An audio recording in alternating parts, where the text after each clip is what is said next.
Kyle, you read my mind. I want you to get into the nitty gritty of her stock options at UHG. How many installments did she receive and when did they vest? Sure. So I forgot to mention, after the merger happened, the company was renamed United Home Group, which is why we're talking about UHG. And yes, she got 100,000, roughly 100,000 options in connection with the merger, and they were at a very, very generous price. She could buy stock in UHG for a little over $2. And they vest over the course of 4 years in tranches. About a quarter of them vest each year for 4 years.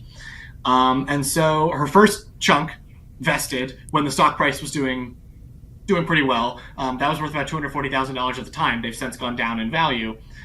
But in January, as she was barnstorming Manchester, New Hampshire, running for the Republican nomination, her second tranche vested. And so because of that, her net worth overnight increased by around $150,000. In other words, about twice the median household income in the United States in one day.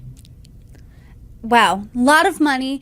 And you're predicting and you're reporting that if she doesn't become the president, as we know, she is a long shot contender according to the polls right now. And if she stays on the board of UHG, you predict her wealth will increase. Can you talk a little bit about that?